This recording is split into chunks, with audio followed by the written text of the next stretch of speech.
Hello again, everyone. Todd Staruch, the Horror Nerd, here at the Horror Sideshow Flea Market in Allentown, Pennsylvania, brought to you by New Jersey HorrorCon. I have the distinct pleasure of sitting here with the legendary lead vocalist for the band Living Colour, Mr. Corey Glover. Corey, how are you today? Good. How are you doing, man? I am doing great. Good. It's a beautiful day, by the way. Yeah, we scored some nice weather. Nice weather. It's just great. It's an honor to meet you, and I really mean that. I'm a big fan. Thank you. Of the band. So when I heard that you were going to be here at the last minute, I was like, hold on a second.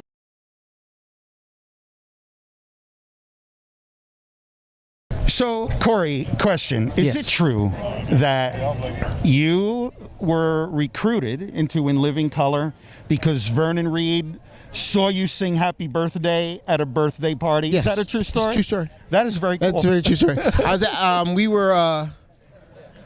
went to this birthday party, this ex-girlfriend of mine. And sort of ex, sort of not ex. So, you know how it goes. You understand. So anyway, I go there, and Vernon and his sisters were at the same party. My ex was a friend of one of Vernon's sisters. So we are all hanging out and mingling and everything. They wheel out this cake, and the girl says, "Everybody shut up. Corey's singing Happy Birthday to me. Nobody else sings Happy Birthday. He does." So I did. And I sang Happy Birthday, and then Vernon wanted to talk to me, which is typical. And we hung out, and we talked for a long time, and he talked about our aspirations in music and all that stuff. And a couple months, almost to a year later, he gave me calls like he's looking for a singer for his band. And turns out he lived like 4 blocks away from me. Oh wow! So that was convenient as well. So and the rest, as they say, is history. Very, very cool. I remember distinctly, when Living Colour hit it big, especially with Cult of Personality. Right. It was your big hit. Right. When you guys first started out, I mean, I'm sorry if this is an obvious question, but did you have any idea that it was going to take off as quickly and rapidly as it did? No, we didn't, and frankly, we didn't want it to. It was like we thought it was going to be a nice slow burn, and it'd give us a little more longevity and give us much more to deal with in terms of making an impact in the music industry, and particularly in what we were trying to say and some of the themes that we were trying to get put across. So we weren't expecting there to be out the gate it to go as well as it did, because the first single we put out was Middleman. And Middleman was all right. It did okay. It was all right. And then Cult of Personality came out, and then it was like, ugh, there's nothing you can do about it. It was a runaway train at that point, Sure. So sure. Yeah. And it brings me out here. So. Well, so rock and roll and horror kind of always had a connection and Absolutely. Gone hand in hand. Are you into horror movies? Do you dig it? No. Fair enough. No. I live in New York City. Horror movie. It's the difference. No. Just walk down the street. Exactly. I'm from Brooklyn. Come on. It's not very different at all. But no, I understand it. And it's funny. I know a lot of bands and a lot of my friends who are musicians who are way into horror movies, and some are into horrorcore and that kind of stuff musically as well. So I appreciate that. Shout out to Militia Vox.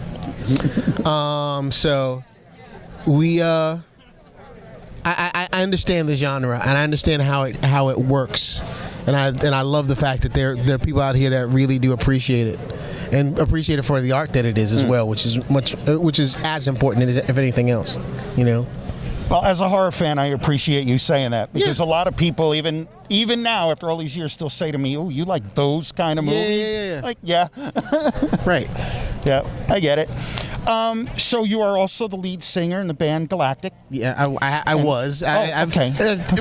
They call me every now and then. It's a nice vacation to New Orleans. Got it.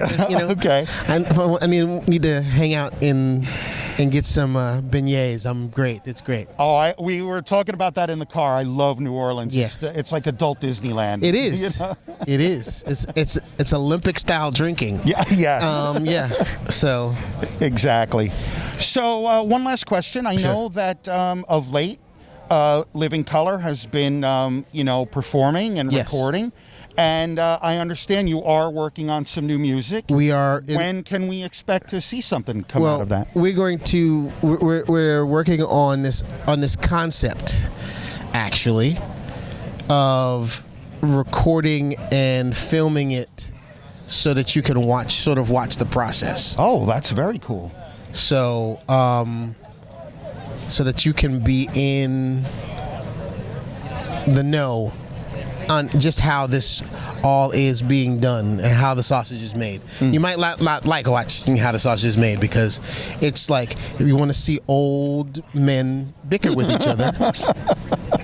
That's what you'll see. Fantastic. Question, just a quick follow-up, if I may. Sure. How has the pandemic affected the creative process and the recording process? You guys actually get together in the studio? We have not gotten together in person in a while, which is a blessing and a curse because we spent a great deal of time around each other. So the times that not around each other, we can appreciate each other that much better. As I say, we bicker like old men,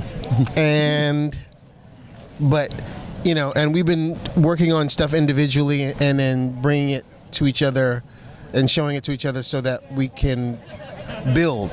That's how we work collaboratively, and it's like somebody has an idea and they build on that idea. So we just had to change it up in this environment where I send you the files, I send you the stems, and you say, okay, if I did this, that, and the third to this, and I send it back to you, it's like, oh, that's great, this built, and we build that way. Which sort of gave us the idea to do this together and have people watch us do that. So. Well, that sounds fascinating. I would look forward to checking that out. I can't wait personally. Is there anything you can tell the fans about how that will come about, or how to follow that along, or do we have to wait and see? Just check our social medias and see what that looks like. We've just talked about it, so your guess is as good as ours. Fantastic. Corey, thank you so much for a few minutes of your time. I truly appreciate it. Anytime. Corey Glover from In Living Color. Living Color. I'm sorry. I knew I was going to make that mistake. From Living Color is something Living else. Colors. I'm sufficiently embarrassed now. Corey Glover, everybody, here at the Horror Sideshow Flea Market, brought to you by New Jersey HorrorCon. I'm the horror nerd, Todd Staruch, and we will see all of you in the next interview.